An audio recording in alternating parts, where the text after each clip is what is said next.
Hi guys, आप सभी लोगों का बीएस एजुकेशन हिंदी साहित्य में स्वागत और अभिनंदन है। अगर आप किसी भी परीक्षा की तैयारी कर रहे हैं तो आज का टॉपिक आपके लिए बहुत ही महत्वपूर्ण होने वाला है। आज का टॉपिक है लिंग की पहचान कैसे करें। चलिए देखते हैं वीडियो। जिस संज्ञा शब्द से पुरुष एवं स्त्री जाति का बोध होता है उसे हम लिंग कहते हैं। जैसे मोर, मोर, मोरनी, कवि, कवित्री, यह सभी क्या लिंग है। जैसे मोर में कौन सा लिंग होगा, तो मोर पुरुष जाति का बोध करा रहा है, इसलिए इसमें क्या हो गया, पुल्लिंग हो गया। मोरनी में स्त्री जाति का बोध हो रहा है, इसलिए मोरनी क्या हो गया, स्त्रीलिंग है। कवि पुरुष जाति का बोध करा रहा है, इसलिए कवि क्या हो गया, पुल्लिंग हो जाएगा। कवि स्त्री में स्त्री जाति का बोध हो रहा है, इसलिए कवित्री क्या हो जाएगा, स्त्रीलिंग होगी। इसके आधार पर लिंग के जो भेद होते हैं वह कितने भेद होते हैं, दो भेद होते हैं। कितने भेद होते हैं, दो भेद होते हैं। पहला होता है पुल्लिंग, दूसरा होता है स्त्रीलिंग। यहाँ कंफ्यूजिंग होता है कि पुरुष एवं स्त्रीलिंग के ऐसे हजारों शब्द हैं, इसे हम कैसे पहचानेंगे कि कौन सा पुल्लिंग है, कौन सा स्त्रीलिंग है। इसके पहचान के लिए हम कुछ नियम को पढ़ेंगे, जिसके आधार पर हम बहुत से शब्दों को आसानी से पहचान सकते हैं कि किस शब्द में पुल्लिंग है और कौन सा शब्द स्त्रीलिंग है। तो लिंग को पहचानने का कुछ नियम होता है, जिसमें पहला नियम होता है नित्य पुल्लिंग। यानी लिंग को अगर पहचानना है तो उसके आधार पर दो भागों में बांटा गया है। पहला नित्य पुल्लिंग होता है। नित्य पुल्लिंग किसे कहते हैं, तो जो शब्द सदैव पुल्लिंग होते हैं उसे नित्य पुल्लिंग कहते हैं। आप लोग देखे होंगे कि कुछ ऐसे शब्द होते हैं जिसका स्त्रीलिंग नहीं होता है। ऐसे शब्दों को ही जो हमेशा पुल्लिंग होते हैं उसे हम नित्य पुल्लिंग शब्द कहते हैं। जैसे देखिए उल्लू, उल्लू क्या एक नित्य पुल्लिंग है। उल्लू का उल्लिनी थोड़ी ना स्त्रीलिंग होगा। जैसे कौवा, कौवा का स्त्रीलिंग कौवी थोड़ी होता है। चीता का चीती थोड़ी होता है। इसलिए ऐसे कुछ शब्द होते हैं जिसका सिर्फ पुल्लिंग ही होता है, इसलिए उसे हम नित्य पुल्लिंग कहते हैं। जैसे खटमल, केचुआ, तोता, बगुला, तीतर, भालू, मगरमच्छ, खरगोश, बिच्छू इत्यादि, ये सभी क्या हैं, नित्य पुल्लिंग शब्द हैं। लेकिन आपको विशेष बात ध्यान रखना है कि नित्य पुल्लिंग के स्त्रीलिंग रूप बनाने के लिए इनसे पूर्व मादा शब्द को जोड़ा जाता है। यानी जो नित्य पुल्लिंग होते हैं उसका अगर कोई शब्द दे दिया गया, जैसे उल्लू आपको शब्द दे दिया गया, उसमें पूछा जाएगा कि इसका स्त्रीलिंग क्या होगा, तो आप क्या करेंगे, उसके पहले मादा शब्द जोड़ेंगे। मादा उल्लू क्या हो गया, आपका स्त्रीलिंग हो गया। मादा कौवा क्या हो गया, स्त्रीलिंग हो गया। ऐसा नहीं कि आप कौवी और उल्ली लिख देंगे, इसलिए उसके आगे क्या जोड़ेंगे, स्त्रीलिंग बनाने के लिए मादा शब्द जोड़ते हैं जो हमेशा पुल्लिंग शब्द होते हैं। देखिए जैसे उल्लू का अगर स्त्रीलिंग बनाना है तो आप क्या करेंगे, मादा उल्लू जोड़ देंगे। कौवा का अगर स्त्रीलिंग बनाना है तो मादा कौवा जोड़ेंगे। चीता का अगर स्त्रीलिंग बनाना है तो मादा चीता जोड़ेंगे। अगर खटमल का जोड़ना है तो मादा खटमल। इसी तरह से आप कोई भी शब्द हो उसके आगे जो नित्य सदैव पुल्लिंग शब्द होते हैं उसके आगे आप मादा शब्द जोड़ करके आप करेंगे, स्त्रीलिंग बना सकते हैं। चलिए आगे देखते हैं।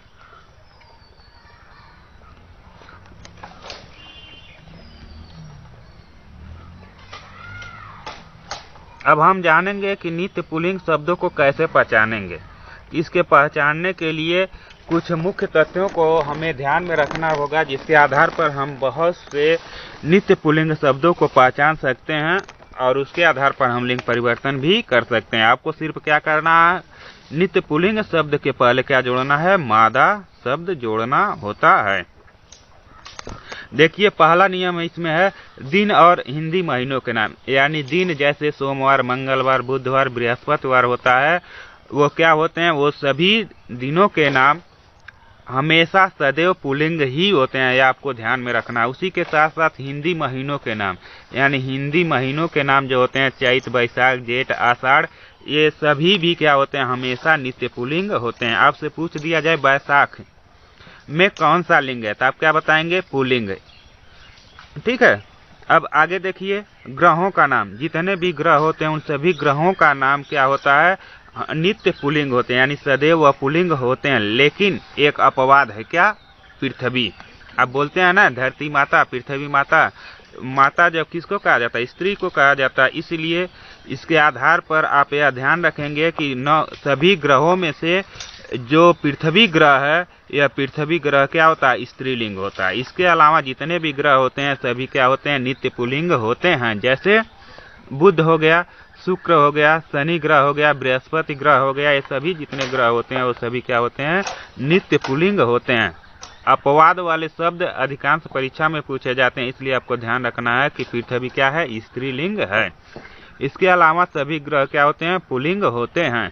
अब देखिए पहाड़ों के नाम, यानी पहाड़ों के जितने भी पहाड़ पर्वत हैं उन सभी के नाम क्या होते हैं, हमेशा नित्य पुल्लिंग होते हैं। हिमालय, विंध्याचल, सतपुड़ा, ये सभी क्या है, नित्य पुल्लिंग शब्द है। आपसे अगर पूछ दिया जाए विंध्याचल में कौन सा लिंग है, तो आप बताएंगे पुल्लिंग लिंग है। सतपुड़ा में कौन सा लिंग है, तो पुल्लिंग है। इसी तरह से कोई भी पर्वत पहाड़ का नाम पूछा जा रहा है, उसमें लिंग पूछा जा रहा है, तो आप हमेशा क्या लगाएंगे, पुल्लिंग लगाएंगे। आगे देखिए देशों के नाम, किसी भी देश का नाम अगर पूछा जा रहा है, उस नाम को पूछा जा रहा है कि इसका लिंग क्या है, तो आप हमेशा नित्य पुल्लिंग ही लगाएंगे। जैसे भारत क्या है, पुल्लिंग शब्द है। पाकिस्तान क्या है, पुल्लिंग शब्द है। चीन क्या है, पुल्लिंग शब्द है। जापान क्या है, पुल्लिंग शब्द है। या हम भारत माता बोलते हैं ना, लेकिन भारत अगर कहा जाए, पूछा जाए कि इसमें कौन सा लिंग है, तो आपको स्त्रीलिंग नहीं लगाना, कौन सा लिंग बताना है, पुल्लिंग बताना, क्योंकि सभी देशों के नाम क्या होते हैं, पुल्लिंग होते हैं। इस तरह से अमेरिका, चाइना, सऊदी अरब, किसी भी देश का नाम अगर पूछ दिया जाए उसमें कौन सा लिंग है, तो आपको ध्यान रखना है कि सभी देशों के नाम क्या होते हैं, नित्य पुल्लिंग शब्द होते हैं। अब अगला देखेंगे समुद्रों के नाम, जितने भी समुद्र होते हैं, महासागर होते हैं, उनका नाम क्या होता है, पुल्लिंग होता है। जैसे अरब सागर, हिंद महासागर, प्रशांत महासागर, ये सभी महासागरों के नाम क्या होते हैं, नित्य पुल्लिंग शब्द होते हैं। आपसे अगर परीक्षा में पूछा जाए अरब सागर में कौन सा लिंग है, तो आप बताएंगे पुल्लिंग। हिंद महासागर में कौन सा लिंग है, तो आप बताएंगे पुल्लिंग। क्यों बताएंगे, क्योंकि सभी समुद्रों के नाम क्या होते हैं, पुल्लिंग होते हैं।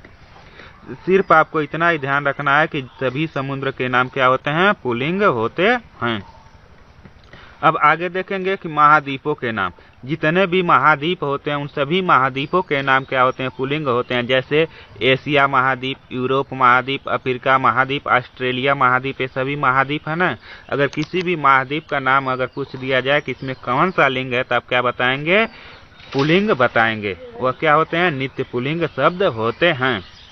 अगला देखिए धातुओं के नाम, धातु आप लोग जानते होंगे, जैसे सोना, चांदी, हीरा, मोती, ये सभी क्या है, धातु कहलाते हैं। अगर किसी भी धातु का नाम अगर पूछा जाए कि उसमें कौन सा लिंग है, तो आप क्या बताएंगे, पुल्लिंग बताएंगे। क्यों बताएंगे, क्योंकि सभी धातुओं के नाम क्या होते हैं, पुल्लिंग होते हैं। जैसे सोना, चांदी, सॉरी देखिए, जैसे सोना होता है, लोहा होता है, तांबा होता है, पीतल होता है, ये सभी क्या होते हैं, नित्य पुल्लिंग शब्द होते हैं। लेकिन इसमें एक अपवाद है, क्या है, चांदी, जो अधिकांश कंफ्यूज करता है। अगर आपसे चांदी, क्योंकि यह भी एक धातु है, लेकिन चांदी क्या स्त्रीलिंग माना जाता है, चांदी क्या होता है, स्त्रीलिंग होता है। और चांदी के अलावा जितने भी धातु होते हैं वह सभी पुल्लिंग होते हैं।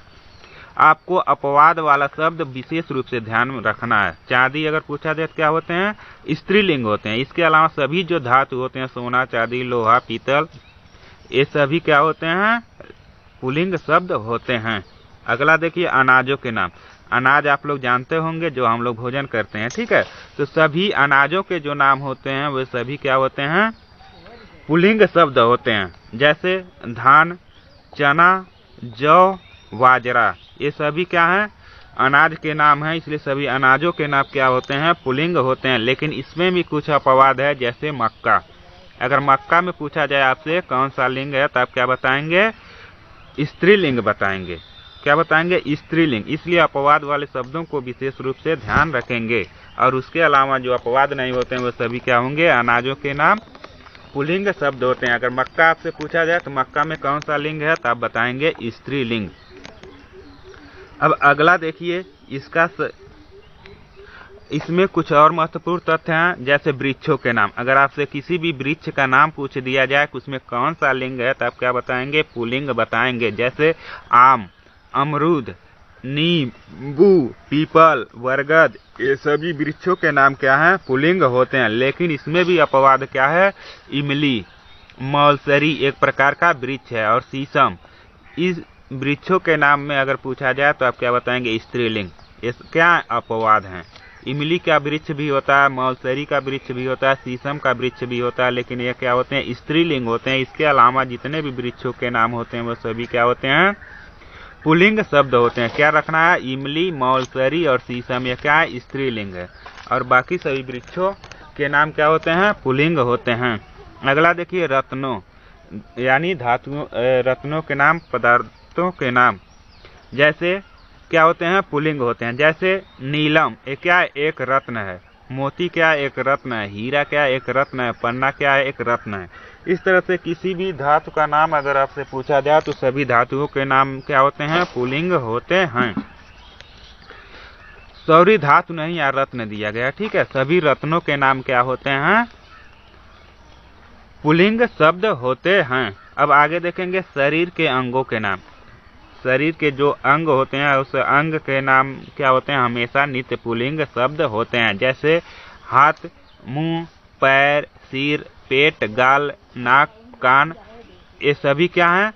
पुल्लिंग शब्द होते हैं। लेकिन इसमें भी अपवाद होता है। क्या? हथेली। अगर आपसे हथेली में पूछा जाए कौन सा लिंग है, तो क्या है? स्त्रीलिंग होगा। कमर में पूछा जाए तो स्त्रीलिंग होगा। गर्दन में तो पूछा जाए तो स्त्रीलिंग। टांग और अंगुली, ये सभी क्या है? पुल्लिंग हैं। तो आपको सिर्फ इतना ही याद रखना, हथेली, कमर, गर्दन, टांग, अंगुली, ये सब स्त्रीलिंग है। बाकी शरीर के जितने भी अंग होते हैं वो सभी क्या होते हैं? पुल्लिंग होते हैं। तो आपको पुल्लिंग वाला मैं नहीं याद रखना, आपको सिर्फ अपवाद वाला याद रखना है कि हथेली, कमर, गर्दन, टांग, अंगुली, ये सभी क्या है? स्त्रीलिंग है। और इसके अलावा जितने भी शरीर के अंग होते हैं वे सभी क्या होते हैं? पुल्लिंग होते हैं। अब अगला देखेंगे, दूसरा जो लिंग पहचानने का कारण है, जो नियम है, वह है नित्य स्त्रीलिंग। दूसरा नियम क्या है? नित्य स्त्रीलिंग होता है। अब नित्य स्त्रीलिंग किसे कहते हैं? जो शब्द सदैव यानी हमेशा स्त्रीलिंग होते हैं उसे हम नित्य स्त्रीलिंग कहते हैं। यानी ऐसे शब्द जो हमेशा स्त्रीलिंग का बोध कराते हैं उसे हम नित्य स्त्रीलिंग कहते हैं। जैसे देखिए, गिलहरी। गिलहरी क्या है? नित्य स्त्रीलिंग है। क्यों? कि गिलहरी का अगर पुल्लिंग पूछा जाता आप गिलहरा नहीं करेंगे, चील का चीला नहीं करेंगे, बत्तख का बत्तखा नहीं करेंगे। क्यों?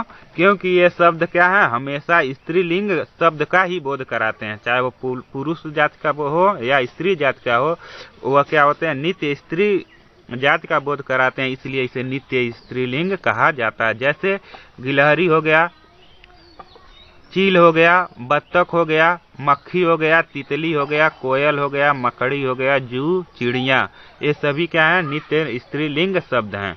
लेकिन अगर नित्य स्त्रीलिंग शब्दों को आपसे पूछा जाए कि इसका स्त्रीलिंग में क्या होगा, तो उसको हम क्या कहेंगे? इसके में लिए हम इसके शब्द के पूर्व क्या जोड़ेंगे? पूर्व नर शब्द जोड़ेंगे। क्या जोड़ेंगे? नर शब्द। जैसे हम लोग नित्य पुल्लिंग शब्दों का स्त्रीलिंग बनाने के लिए क्या जोड़ते थे? मादा शब्द जोड़ते थे। उसी लिए नित्य स्त्रीलिंग शब्दों को अगर पुल्लिंग बनाना है तो उससे पहले हम क्या जोड़ेंगे? नर जोड़ेंगे।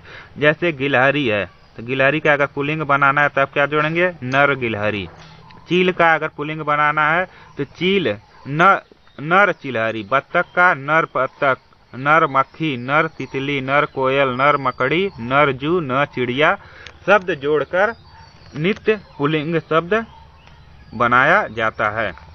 अब आगे कुछ और महत्वपूर्ण तथ्यों को देखेंगे, जैसे कौन कौन से नित्य स्त्रीलिंग शब्द होते हैं उसे हम पहचानेंगे। जैसे देख लीजिए, नदियों का नाम। किसी भी अगर नदी का नाम आपसे पूछ दिया जाए तो क्या होते हैं? स्त्रीलिंग शब्द होते हैं। जैसे गंगा। गंगा क्या है? स्त्रीलिंग है। यमुना क्या है? स्त्रीलिंग है। सरस्वती क्या है? स्त्रीलिंग है। कावेरी क्या है? स्त्रीलिंग है। इसका पुल्लिंग शब्द नहीं होता है, ठीक है। इसलिए गंगा, यमुना, सरस्वती, कावेरी के अलावा किसी भी नदी का नाम अगर पूछा जाए तो वो क्या होते हैं? हमेशा नित्य स्त्रीलिंग ही होते हैं। तो आपको यह ध्यान रखना है कि सभी नदियों के नाम क्या होते हैं, नित्य स्त्रीलिंग होते हैं। यानी उसमें लिंग पूछा जाए तो आप क्या बताएंगे, स्त्रीलिंग बताएंगे। भाषाओं के नाम देखिए, किसी भी भाषा का नाम अगर दिया जाए तो वह सभी भाषाओं का नाम क्या होता है, स्त्रीलिंग होता है।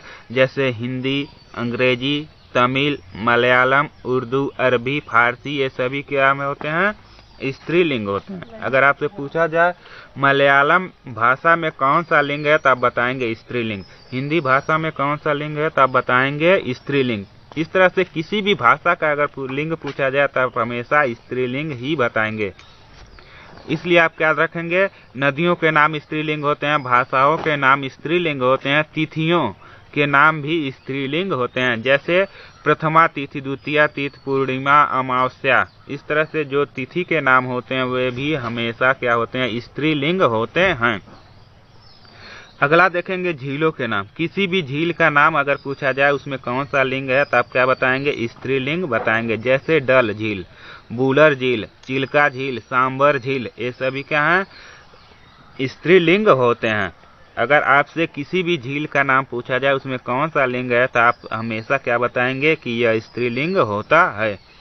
उसी तरह से आकारांत तत्सम संज्ञाएं, यानी ऐसे तत्सम शब्द जो आकारांत होते हैं। आकारांत मीन्स जिसके अंत में क्या आया है, क्या आया है, उसे हम क्या कहते हैं, आकारांत तत्सम शब्द कहते हैं। जैसे रमा, अगर रमा कहा जाए तो रमा में देखिए लास्ट में क्या आ रहा है ना, इसलिए इसे जिसके शब्द के अंत में आ आता है उसे हम आकारांत शब्द कहते हैं।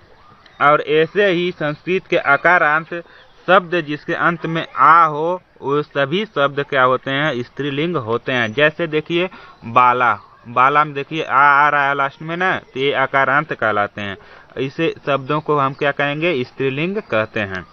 सूचना में भी आ रहा है तो सूचना में अगर पूछ दिया जाए कौन सा लिंग होगा तो आप बताएंगे स्त्रीलिंग होगा। घटना में भी आ रहा है, ममता, दया, इन सभी में लास्ट में आ रहा है और ये संस्कृत के तत्सम शब्द हैं, इसीलिए इसे हम अकारांत शब्द कहते हैं। और अकारांत शब्द में क्या होता है, लिंग पूछा जाए तो आप हमेशा स्त्रीलिंग ही बताएंगे। इसके बाद देखेंगे इकारांत। इकारांत का मतलब होता है जिस शब्द के अंत में छोटी ई हो उसे हम इकारांत कहते हैं। जैसे अग्नि, विधि, रीति, शांति, ये सभी शब्द क्या हैं, इकारांत तद्भव शब्द हैं, इसलिए इसे हम स्त्रीलिंग कहते हैं। अगर आपसे पूछा जाए कि अग्नि में कौन सा लिंग है तो आप बताएंगे स्त्रीलिंग है, विधि में कौन सा लिंग है तो आप बताएंगे स्त्रीलिंग है। ठीक है, इस तरह से कोई भी इकारांत शब्द हो उसे हम स्त्रीलिंग पूछा जाए तो स्त्रीलिंग बताएंगे। इसमें कुछ अपवाद होता है, जैसे कवि, कवि में भी तो इकारांत है, यानी छोटी ई आ रहा है लास्ट में। रवि में भी आ रहा है, लेकिन कवि शब्द क्या है, पुल्लिंग है। रवि शब्द क्या है, पुल्लिंग है। तो यह क्या है, एक अपवाद है, इसे आप लोग को याद रखना है। इकारांत तत्सम, जिस शब्द के अंत में क्या हो, बड़ी ई हो, उसे हम इकारांत तत्सम संज्ञा कहते हैं। जैसे नदी, रोटी, नौकरी, छोकरी, बिंदी। अगर नदी में आपसे पूछा जाए कौन सा लिंग है तो स्त्रीलिंग बताएंगे। रोटी, नौकरी, छोकरी, बिंदी, इसमें देखिए लास्ट में क्या आ रहा है, बड़ी ई आ रहा है। क्या आ रहा है, बड़ी ई आ रहा है, इसलिए इसे में इकारांत कहेंगे। और सभी इकारांत को जो होते हैं वह स्त्रीलिंग होते हैं। इसमें भी कुछ अपवाद होते हैं, जैसे माली, माली में भी देख रहे हैं तो बड़ी ई आ रहा है। हाथी में भी अंत में क्या आ रहा है, बड़ी ई आ रहा है, इसलिए ये क्या, इसको आपको ध्यान रखना है कि माली और हाथी में अगर लिंग पूछा जाए तो क्या होते हैं, पुल्लिंग होते हैं। हाथी में क्या है, आप लोग स्त्रीलिंग नहीं लगाएंगे, हाथी क्या है, पुल्लिंग है। माली क्या है, पुल्लिंग है, क्योंकि यह पुरुष जाति का बोध करा रहे हैं। अगला देखेंगे, इसके बाद कुछ और महत्वपूर्ण तथ्यों को जानेंगे।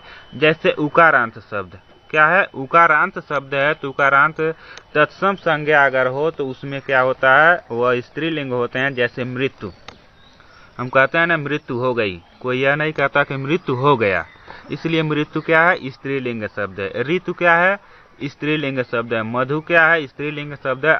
आयु क्या है, स्त्रीलिंग शब्द है। इस तरह से ऐसा शब्द जिसके अंत में उ का मात्रा आता हो और वह तत्सम हो, उसमें स्त्रीलिंग ही होता है।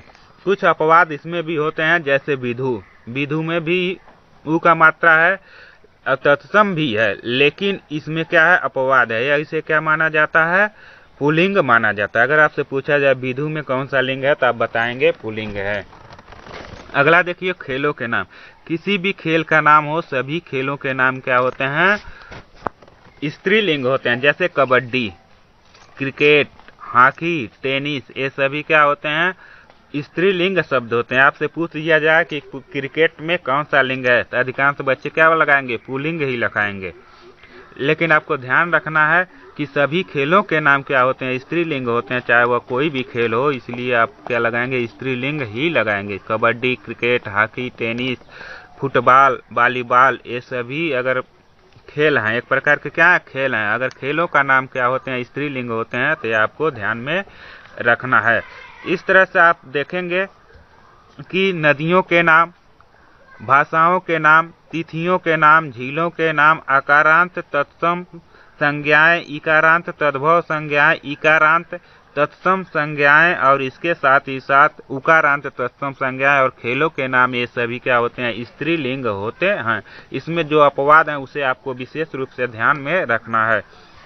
और इसी के साथ जो लोग पहली बार वीडियो को देख रहे हैं, अगर आपको यह वीडियो अच्छा लग रहा है तो आप चैनल को जरूर सब्सक्राइब करें, क्योंकि अगर आप लोग सब्सक्राइब नहीं करेंगे तो क्या होगा, वीडियो बनाने का कोई फायदा नहीं है। अगर आप लोगों को वीडियो अच्छा लग रहा है तो उसे सबसे पहले चैनल को सब्सक्राइब करें, जिससे आप लोग क्रमबद्ध व्याकरण को पढ़ सकते हैं। और हर एक टॉपिक को पूरा करने के बाद टेस्ट भी लिया जाता है, जिससे आप अपना आकलन कर सकते हैं कि हम कितना आप प्रश्न सही कर रहे हैं। और उसके साथ ही साथ आप लोग वीडियो को भी लाइक कर दीजिए, और कोई भी दिक्कत हो, किसी भी समस्या हो तो आप कमेंट कर सकते हैं। इसके साथ ही साथ आप अपने मित्रों के साथ भी इस चैनल को शेयर करें, जिससे और लोग भी इस चैनल से जुड़ सकें। इसी के साथ इस वीडियो को यहीं समाप्त करते हैं, फिर मिलते हैं अगले वीडियो में। तब तक के लिए जय हिंद, जय भारत।